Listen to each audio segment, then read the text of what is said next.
I was fired for a crime I didn't commit, but when I exposed the company's fraud, everything started to crumble. Here's how I took them down. It was just another Thursday, or so I thought.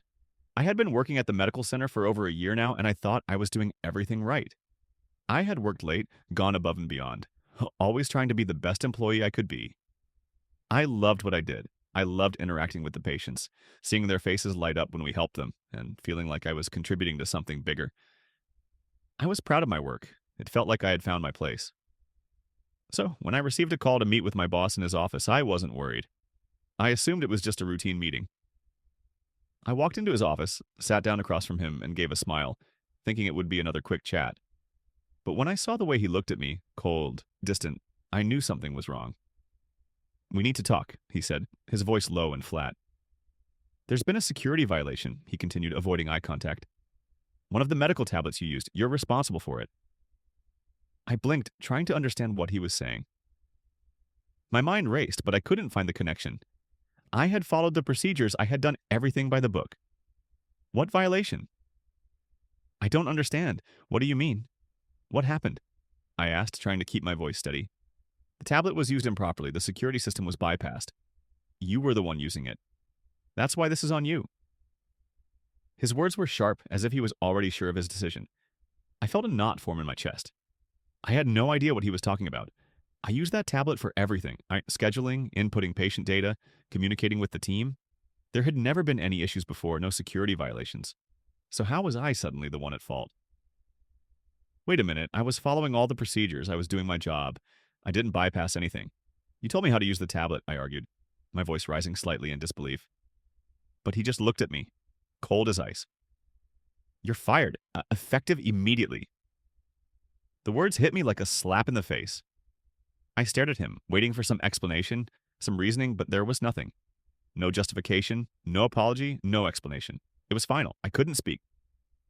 The shock was overwhelming. How could this be happening? How could I go from being the person they trusted with sensitive tasks to suddenly being the scapegoat for something I didn't even do? "Take your things and leave," he said, his tone dismissive. I stood up, feeling the weight of the moment sinking in. As I grabbed my belongings, left a few personal items from my desk, my mug, the notebook with half-written ideas for future projects. I couldn't help but feel humiliated. I had given everything to this place, worked late nights, sacrificed weekends, and always had their back. I thought that meant something, but clearly I had been wrong. I walked out of his office in silence, trying to hold back the flood of emotions. The air outside felt cold, and I could hardly focus on where I was going. All I could hear in my head was the finality of those words. "You're fired." I knew deep down that I had done nothing wrong. This wasn't just a mistake, it was deliberate. They were blaming me for something I couldn't control, for something that was never my fault. But how could I fight back? How could I prove that I was innocent when they had already made up their minds? It wasn't just about the job. It was about the betrayal. The business had become my life. I had put my heart into it. I had worked harder than I'd ever worked in my life to help them succeed. And this is how they repaid me? By throwing me away like I was nothing? I felt angry, yes. But mostly I felt broken. I had trusted these people and they had used me. My loyalty had meant nothing. As I drove home, I couldn't stop thinking about everything I had given to that company. And now it was all gone. My job, my purpose, my place in the world. The future I had been building for myself felt uncertain, and it felt like a cruel joke. But there was something else, too. Something deeper. I realized that I had been naive. I had thought my loyalty meant something. I had trusted the business because I believed they were the good guys. But I had been wrong. This was no longer just about my firing. It was about something far bigger, a betrayal that I wasn't going to let slide. I would find a way to expose the truth. I would fight back. I just had to figure out how. After that day, I felt like I was living in some kind of nightmare. The moment I was fired, it felt like everything I had worked for, everything I believed in, had been shattered in an instant. But the worst part? It wasn't just the loss of my job. It was the overwhelming realization that I had been betrayed by the very people I trusted. I knew I couldn't just sit around and accept this. I couldn't let them get away with it. So I decided to take action. At first, I wasn't sure what I could do. I had no idea how to fight a company that had so much power, but then I remembered the patients, the ones whose data I had entered, whose lives I had touched. If there was a chance to expose what they were doing, I had to take it. I started researching the company's practices. I dug through the documents I had on my laptop, the emails, the reports. It didn't take long to realize that the company wasn't just abusing employees like me. There were massive issues in the way they handled patient information, with violations of privacy and breaches of confidentiality. There were also clear signs of insurance fraud, overbilling patients, inflating medical costs to boost profits. I was horrified. This wasn't just about me. This was about real people being hurt. I knew I had to act fast. The more I uncovered, the more I realized how deeply the corruption ran. But at the same time, I felt this gnawing fear in my gut. What if I was wrong? What if this whole thing blew up in my face? But I couldn't let fear control me. I had seen enough to know the truth, and the truth had to come out. So I did what I had to do. I started filing complaints. I contacted the insurance companies that had been involved in the overbilling. I made sure they knew what was going on, urging them to investigate the claims and take action. I reached out to the medical boards and regulatory agencies. I even contacted some of the patients whose information I had worked with just to let them know what was going on behind the scenes. Every single step felt like a risk, but I kept going. I couldn't stop now. It didn't take long for things to start falling apart for the company. Employees started leaving. Word got around that the business wasn't as clean as it seemed, and more people realized the truth. It was only a matter of time before it all unraveled. But the thing was, it didn't feel like a victory. It didn't feel like justice. It just felt like exhaustion. I was so tired of fighting, of constantly wondering if I was doing the right thing, if I was really making a difference. But every time I thought about backing down, I remembered the people who were hurt by this business. The patients, the employees, the families. And I realized I couldn't back down. I couldn't let them win. But the legal battles weren't over, not by a long shot. The company tried to cover its tracks. Lawyers sent me threats accusing me of defamation and damaging the business. I knew they were just trying to intimidate me to make me feel small, but I wouldn't let it work. I was standing on the right side of this fight, and nothing they did could change that. Still, there were moments where the pressure got to me. It wasn't just the legal threats, it was the constant fear of being watched, of someone from the company showing up at my door, of my life being turned upside down. But through all of that, there was one thing that kept me going. I had the truth on my side, and I wasn't going to stop until the truth was out there for everyone to see. There were days when I felt overwhelmed, like I was carrying the weight of the world on my shoulders. I still hadn't found another job.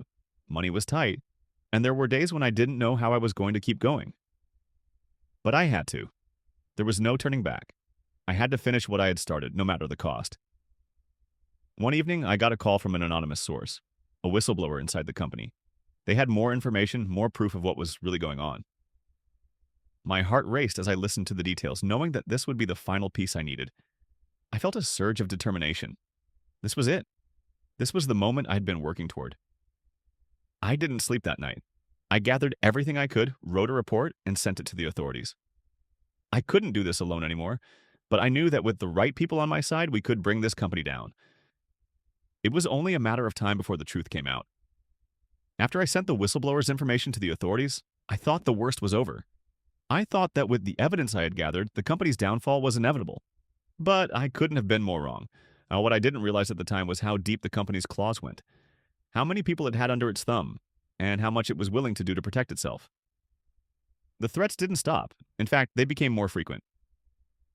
My lawyer advised me to stay quiet for a while and wait for things to play out, but I couldn't.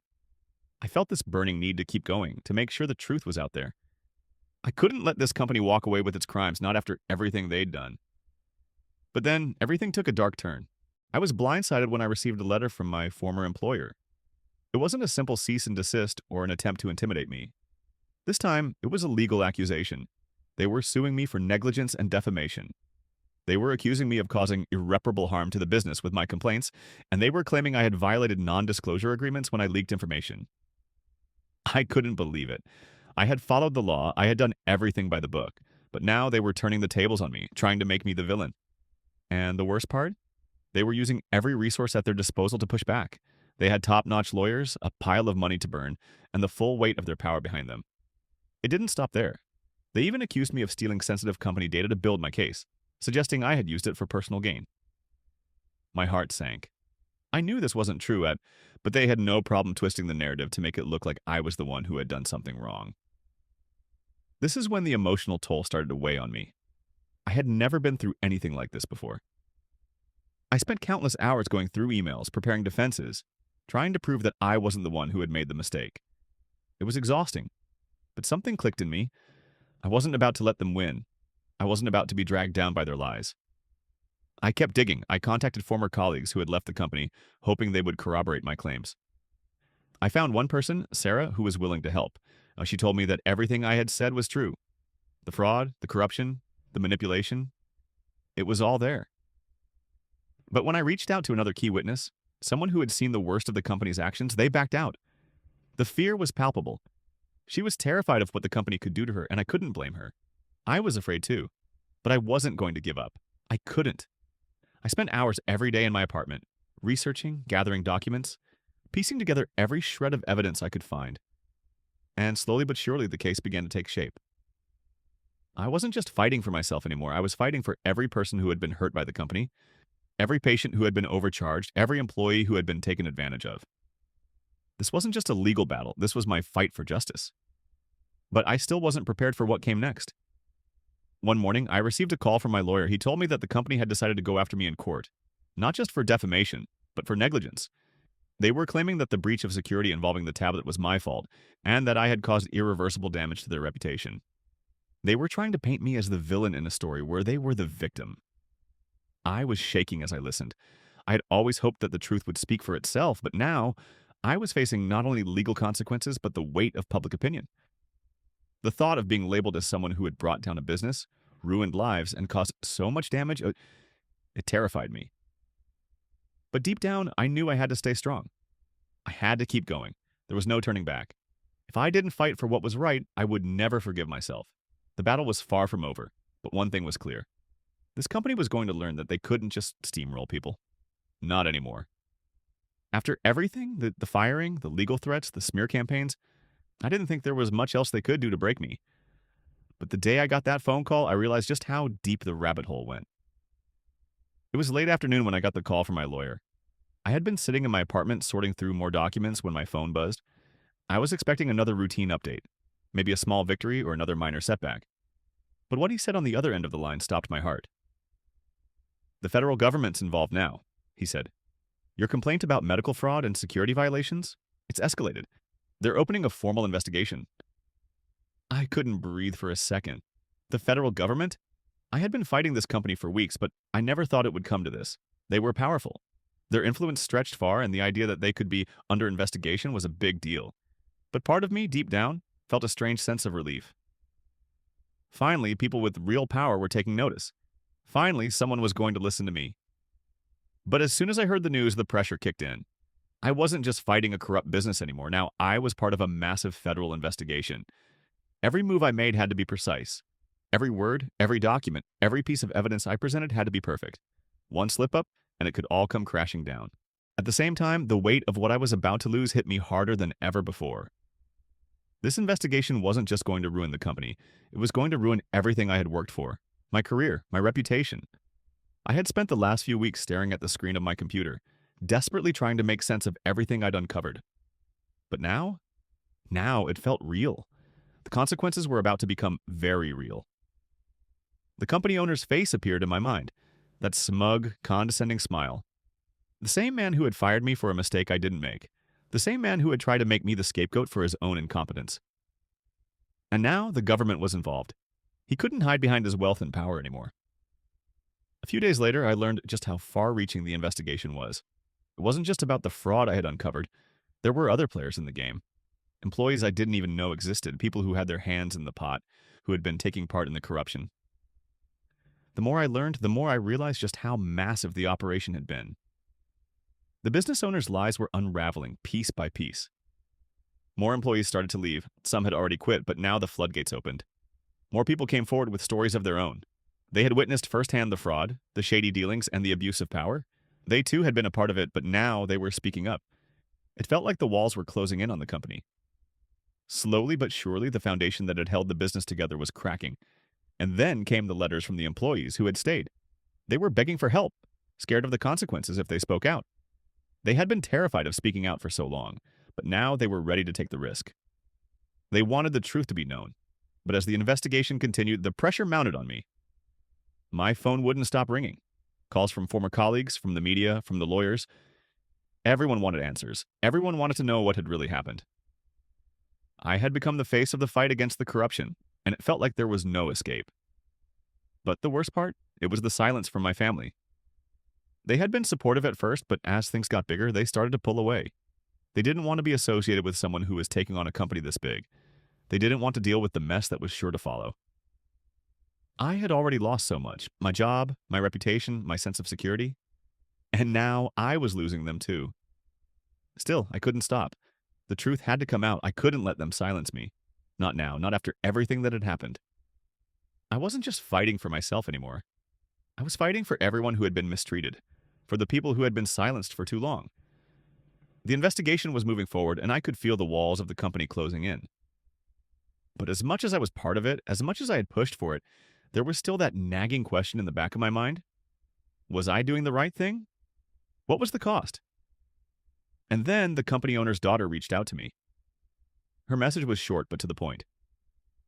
"You've made your point. Why don't you just let it go?"